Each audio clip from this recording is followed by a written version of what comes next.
back, y'all. For those of you who want to know what I've been doing since I left GM, I've been doing a lot of little things that I like, a lot of freedom involved, part-time jobs, which 3 to 4 hours a day is good enough for me, but people want you to stay all day long at a real job, and it's just not something I want to do. So since I left, I was staying with the cousin for about 2 days and my niece for about a couple of months, and then I got my own place. But in between time, all I would do is get up every single day from like August to December, probably into early January, but I know from August to December. I'll get up and go to bingo in the morning. It starts at 10:30, over with about 2. And then I'll go mill around, go to cousin's house, people's house, family, friends, go to the store, shop, eat, do whatever to kill time to the evening time for bingo. Then I go back to bingo that day, and I did that 7 days a week, basically.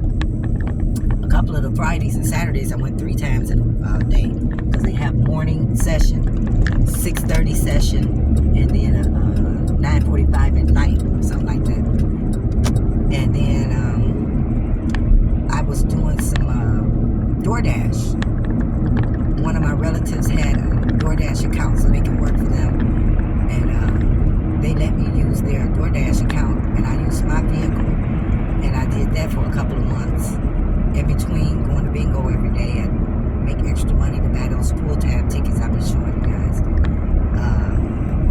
So I did the DoorDash for a couple of months. While I was doing the DoorDash, I ended up getting another job at a soul food restaurant in Detroit on the east side. One of my relatives called me, and she needed a ride up there. She said, "Hey, cuz, come over here and pick me up. Take me to the soul food restaurant. They're hiring." They had put it on Facebook that they were hiring. She said, "They paying $18 an hour. Just come run me up there, run me up there." So I went over there and took her up there. And when she was getting out, I was like, "Well, wait a minute, where your purse, your ID? You don't like need your ID? I know my information. Well, you got an E-Pen?" She had on house shoes, house, things you wear around the house, just comfortable clothes or whatever. And she was buzzing. And she went on in there, and she was in there about 5-6 minutes. And she ended up coming out. She was laughing. I was like, "What happened?" She said, "Girl, I had them in there cracking up. I know they're going to hire me because I told them about how I cook and everything. And filled out the paperwork. They wrote it down for me and everything." And so we got back in the car. I dropped her off. So the next day, I'm doing the DoorDash as usual. And I get a order from that same soul food restaurant to go and pick up my order from there. And I went up there, and I went in, and I decided to fill out an application. And I did. Got the order, took it where it was going. The next day, in the evening time, the owner called me. And she was, asked me a couple of questions. When can I start and all of that? And I was like, tomorrow. She told me to come up there. So I went the next day, and I got there at 9-something. She wanted me to work from 10 to 2, which is perfect hours, because I don't like to get up early, and I don't like to get off late, be somewhere all day long. So when I got there, she wasn't there. Her sister was there. And I didn't get trained or anything. I mean, I can cook, but I thought that, they would give me like a small tour, everything around the little restaurant. But no, I went in, she pointed towards where the oil was in the fryer. She said, "You'll be over here. You'll be frying the food, cooking the lamb chops, the chicken, pork chops, stuff like that." She said, "Here's the flour pan. We use 2 containers of this chicken season. Those 99-cent ones you get. You can get chicken, onion powder, parsley, whatever. They all just 99-cent little plastic things." She said, "You pour 2 of these in there, about this much flour, and mix it up with the gloves. And, you have the chicken sitting in the water next to that. You just grab however many wings you need, or breast, or legs, or pork chops, and you dip them in that seasoning flour and drop them in the grease, and cook it." And that was all the training and the touring and the information I got. So everything else I just picked up by watching and going to work that week. So fast forward a few days, the owner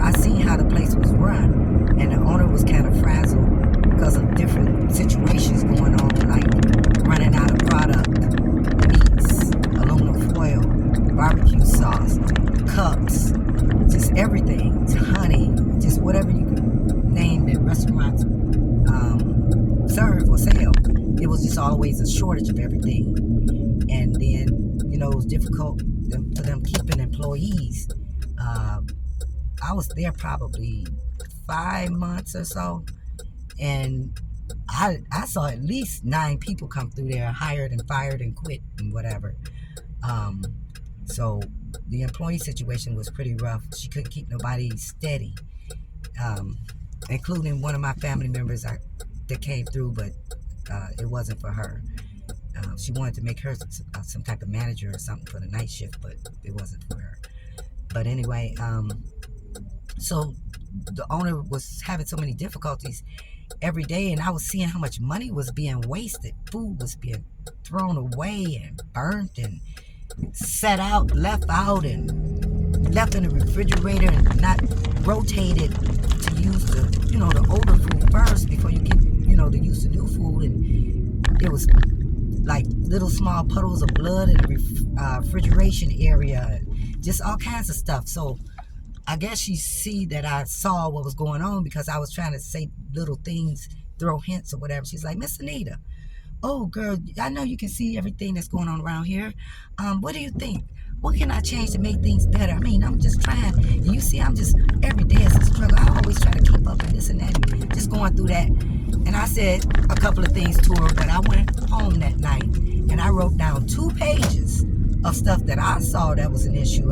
If it was my restaurant, especially when it was money going, being spent and none being really made.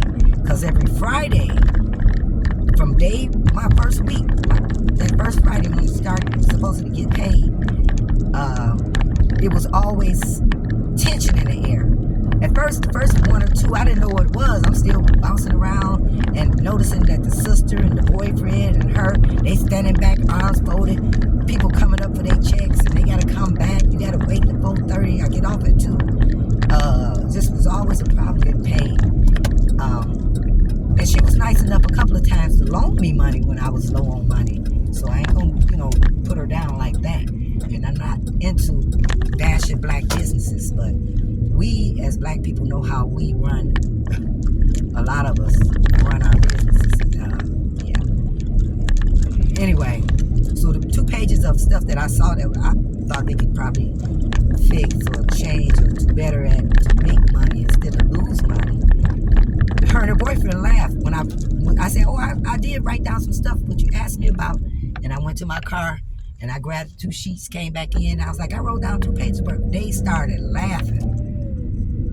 And I said, oh no, I gave it to him, and she was busy doing something. He kind of looked over it, and it ended up getting left on the counter, and I grabbed it, put it in my pocket or whatever. Nothing changed. From the day that I left there, it was the same or worse. It just was, it wasn't, somebody needed to take a business class on how to run a restaurant. And then maybe they could make some money and move up in the world or whatever. So I'm going to leave that at that. I'm not going to mention the other stuff that was an issue because I want to see them succeed. So that's one job I was at that I have had since I left GM. And then another job was a friend of mine got me a job through her son, who was a manager at a deli at this 5-star grocery store in Birmingham, Michigan. If you look up Birmingham, Michigan, you'll see, it's pretty expensive neighborhoods and homes and whatever. But the store was really nice. The people was nice. Everything was nice. Nobody there did nothing to me until this one guy pissed me off. But anyway, so she got me the job there.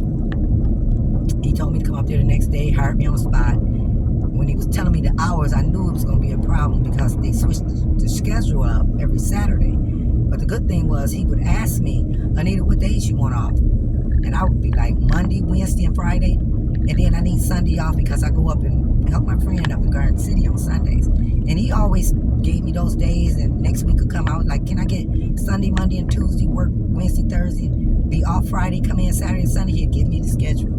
And I did him. I knew it was going to be a problem when I kind of mentioned it to his mother a couple of times because he lived with his mother. And I thought she would really tell him. Anita keeps saying, don't put her on that late schedule, which is 11 to 7 in the evening or 2 to 9 at night.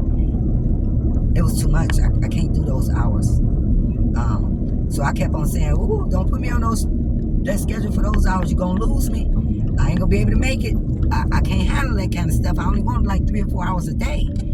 So, he was giving me good hours. Like, I didn't mind, if they gave me hours. I only work 2 or 3 days a week. I'll do an 8-hour shift 2 of those days and 4 hours the other day. I didn't want to work a lot. But he gave me that 11 to 7. The first day I struggled through.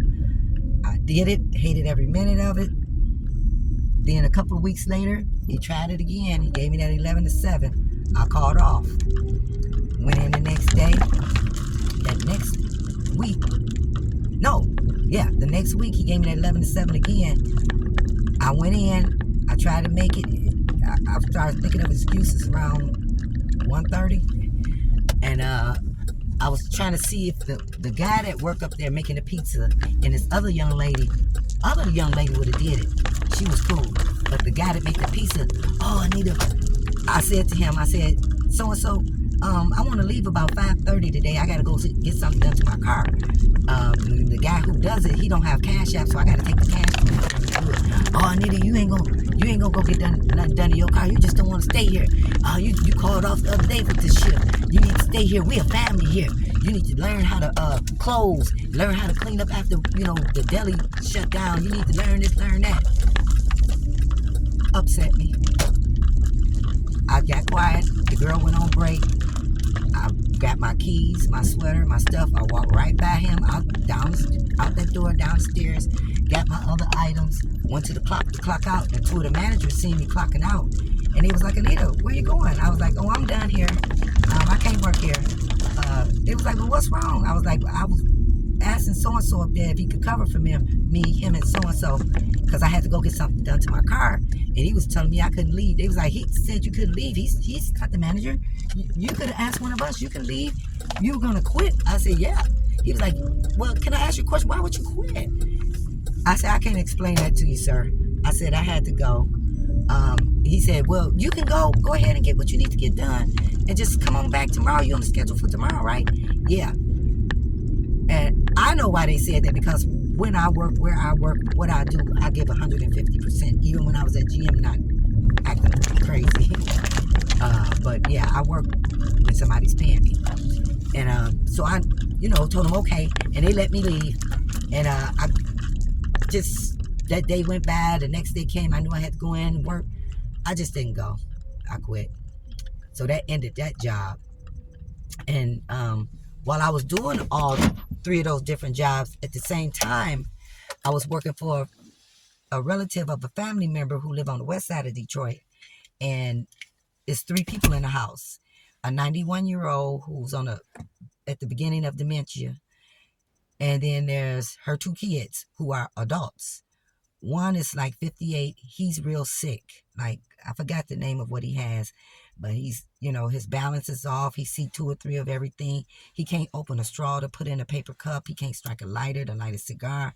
He can't do anything. And the sister, she's a large lady. I don't know, between 500 and something pounds or so. I don't know the exact number. My mother was a big lady, so I kind of don't feel bad talking about big people. I got the fat gene. I've been fat before. So, she was a big lady. And she got health issues real bad. Sleep with the machine. Got machine in a couple of different rooms. So all 3 of them are sick. And all 3 of them have a refrigerator in their room. All 3 of them have a microwave in their room. All 3 of them in the same house, but they live separately. And I work for all 3 of them still. So they all pay me separately. I cook all their meals separate. I wash all their clothes, fold them and put them up separately. I do their cleaning and errands and all of that separately. It's kind of like, I don't know what kind of relationship they have.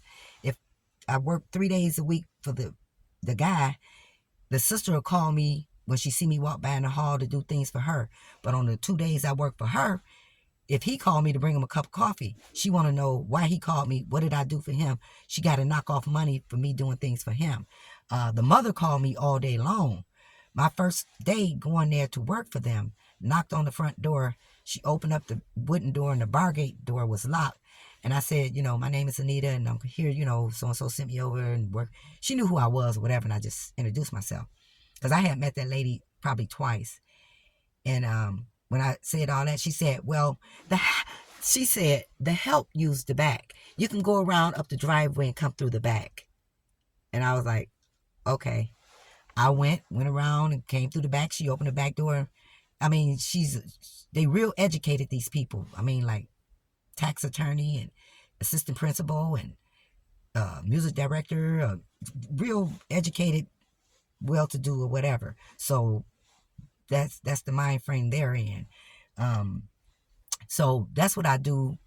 And I have a lot of free time because, I only work a couple of days a week, a few hours a day for each, and I get paid very well. And yeah. So if you want to know what I be doing on my daily basis, and I do other stuff. I do some sideways stuff too. Can't be talking about, but yeah, that's what I do. And I'll be back with another video.